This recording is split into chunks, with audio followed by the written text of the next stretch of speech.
Halo teman-teman penikmat semantik, selamat datang di video pembelajaran semantik kali ini. Pada video ini saya akan menjelaskan materi-materi yang berkaitan dengan kajian semantik. Materi yang pertama membahas tentang sejarah kajian semantik. Secara etimologis, kata semantik berasal dari bahasa Yunani sema yang berarti tanda dan semaino yang berarti menandai atau bermakna.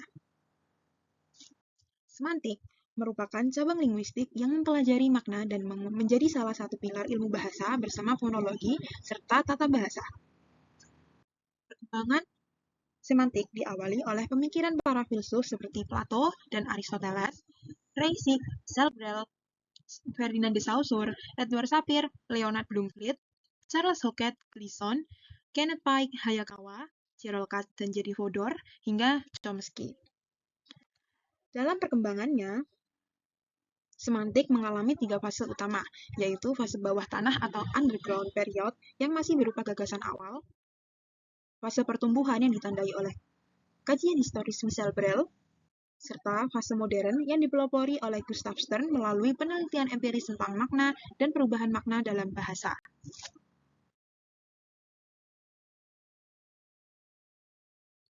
Materi kedua membahas konsep umum semantik dan tanda bahasa.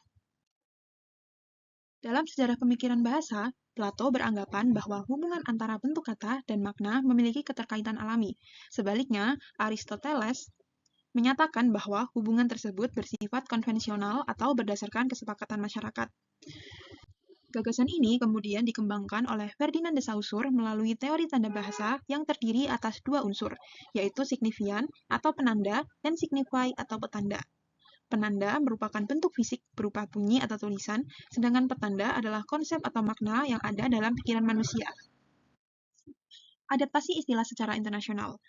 Kata semantik berawal dari semantique di Perancis, Michel Brel pada abad ke-19, kemudian diserap menjadi semantics dalam bahasa Inggris, hingga diserap menjadi semantik dalam bahasa Indonesia pada abad ke-20 yang dipopulerkan dalam kamus WJS Purwadarminta, Goris Kerap lewat kajian diksi, dan Harimurti Krida Laksana. Selain itu, semantik juga memiliki 3 ruang lingkup utama, yaitu makna leksikal yang merupakan makna dasar kata, makna gramatikal yang muncul akibat proses tata bahasa, dan makna kontekstual yang bergantung pada situasi penggunaan bahasa. Semantik juga berhubungan erat dengan cabang linguistik lain, seperti fonologi, morfologi, sintaksis, sosiolinguistik, psikolinguistik, dan antropolinguistik.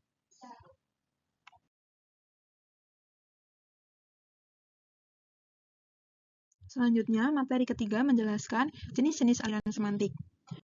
Yang pertama, semantik behaviorisme yang dikemukakan Bloomfield memandang makna sebagai hasil hubungan stimulus dan respon. Kedua, semantik deskriptif yang berusaha menggambarkan makna sebagaimana digunakan oleh masyarakat pada masa tertentu. Yang ketiga, semantik generatif yang dikembangkan Chomsky dan menekankan pentingnya struktur dalam atau tips struktur dalam menentukan makna. Selanjutnya, terdapat semantik gramatikal yang mengkaji makna akibat proses morfologis dan sintaksis. Selanjutnya, semantik historis yang mempelajari perubahan makna dari waktu ke waktu. Semantik leksikal yang berfokus pada makna kata sebagai satuan dasar bahasa. Semantik logika yang menelaah makna berdasarkan prinsip logika formal. Serta semantik struktural yang memandang makna sebagai bagian dari sistem hubungan antar kata dalam bahasa. Keempat, membahas penerapan semantik dalam mikrolinguistik dan makrolinguistik. Pada tataran mikrolinguistik, semantik diterapkan dalam fonologi, morfologi, sintaksis, dan wacana. Dalam fonologi, perubahan bunyi dapat memengaruhi makna. Dalam morfologi, proses pembentukan kata seperti afiksasi dan reduplikasi menghasilkan makna baru. Dalam sintaksis, susunan kalimat dapat menimbulkan ambiguitas makna. Sedangkan dalam wacana, makna dipahami melalui hubungan antar bagian teks dan konteks situasi. Pada tataran makrolinguistik, semantik berperan dalam berbagai disiplin ilmu, seperti sosiolinguistik, psikolinguistik, antropolinguistik, pragmatik, leksikografi, linguistik komputasi, linguistik lanskap, neurolinguistik, linguistik kognitif, linguistik terapan, dan linguistik korpus. Hal ini menunjukkan bahwa kajian makna tidak hanya penting dalam bahasa, tetapi juga dalam teknologi, pendidikan, budaya, hingga kajian otak manusia.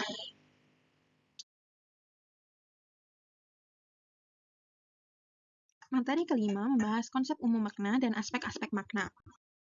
Ogden dan Richard dalam kajiannya memperkenalkan konsep segitiga makna, yang berarti makna muncul dari hubungan dinamis antara tanda bahasa, konsep dalam pikiran, dan objek di dunia nyata.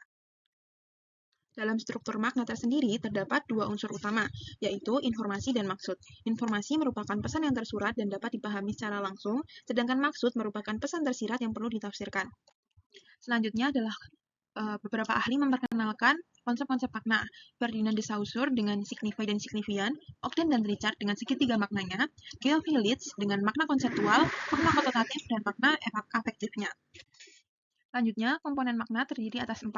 Simbol, yaitu bentuk bahasa, konsep atau gambaran atau ide, acuan adalah objek nyata, dan nilai rasa atau konteks adalah makna tambahan yang dipengaruhi oleh situasi dan budaya. Selanjutnya, makna juga memiliki beberapa aspek penting. Pertama, pengertian atau sense, yaitu inti makna yang dapat dipahami secara objektif. Kedua, perasaan atau feeling, yaitu nilai rasa yang terkandung dalam pilihan kata. Ketiga, nada atau tone, yaitu sikap pembicara terhadap pendengar yang tercermin melalui cara penyampaian ujaran. Keempat, tujuan atau intention, yaitu efek atau maksud yang ingin dicapai pembicara melalui tuturannya. Keempat aspek tersebut menunjukkan bahwa makna tidak hanya dipengaruhi oleh kata-kata yang digunakan, tetapi juga emosi, situasi, dan tujuan komunikasi.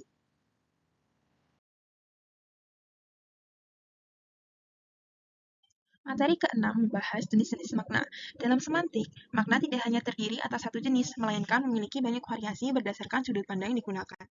Makna leksikal merupakan makna asli suatu kata sesuai yang tercantum dalam kamus, sedangkan makna gramatikal muncul karena proses tata bahasa seperti afiksasi atau pembentukan kata. Selain itu, terdapat makna referensial yang memiliki acuan nyata dan makna non-referensial yang tidak memiliki acuan nyata. Dari segi penggunaannya, terdapat makna denotatif yang bersifat lugas dan makna konotatif yang mengandung nilai rasa tertentu. Kajian semantik juga mengenal makna luas dan makna sempit, makna umum dan makna khusus, serta makna dasar dan makna perluasan. Di samping itu, terdapat makna figuratif atau makna kiasan, makna idiomatik yang tidak dapat dipahami dari unsur pembentuknya, dan makna proverbial yang ditemukan dalam peribahasa. Semantik juga membahas makna afektif, stilistik, kolokatif, reflektif, interpretatif, hingga berbagai relasi makna seperti sinonim, antonim, fonim, homonim, polisemi, makna tematik, piktorial, intensional, kultural, fatik, dan protopikal, skematis, presuposisi, implikatur, dan deiktis.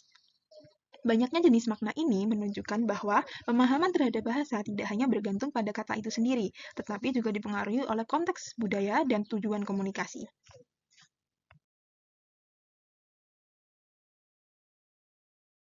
Materi ketujuh adalah perubahan makna.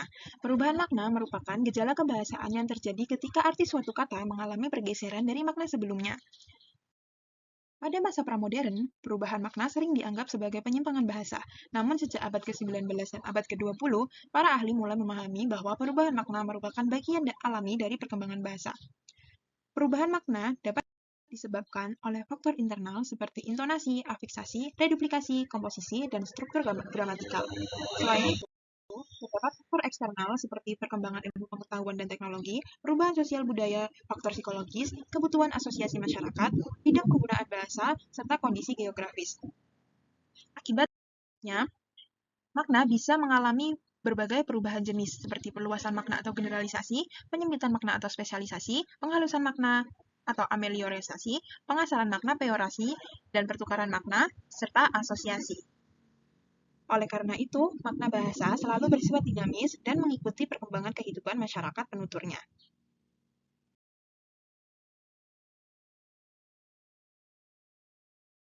Materi ke-8 membahas tentang hubungan makna. Dalam semantik, makna dipahami sebagai bagian dari suatu sistem sehingga sebuah kata tidak berdiri sendiri, melainkan memiliki hubungan dengan kata-kata lain. Salah satu hubungan makna yang paling umum adalah sinonim, yaitu persamaan makna antara dua kata atau lebih. Selain itu, terdapat homonim, yaitu kata yang bentuknya sama tapi memiliki makna yang berbeda. Ada pula homofon yang memiliki bunyi sama namun ejaan berbeda, serta homograf yang memiliki ejaan sama tapi makna atau cara pelafalannya berbeda. Dan makna lainnya adalah hiponim, dan hipernim, yang menunjukkan hubungan antara konsep umum dan konsep khusus. Semantik juga mengenal meronimi dan holonimi, yang menggambarkan hubungan bagian dan keseluruhan. Selanjutnya ada antonim sebagai hubungan pertentangan makna, polisemi sebagai satu kata yang memiliki beberapa makna yang masih berkaitan, serta konsep redundansi dan ambiguitas yang sering ditemukan dalam penggunaan bahasa sehari-hari. Melalui hubungan-hubungan tersebut, kita dapat memahami bagaimana suatu kata memperoleh maknanya dalam sistem bahasa.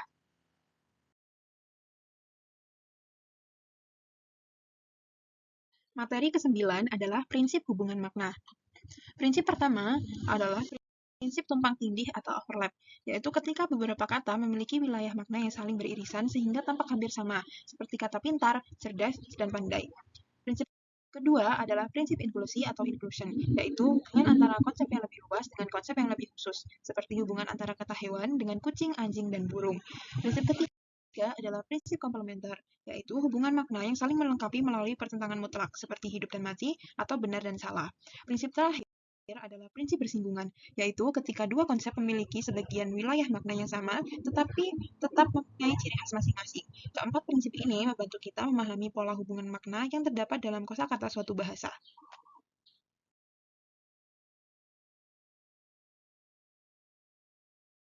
Materi terakhir membahas komponen dan medan makna.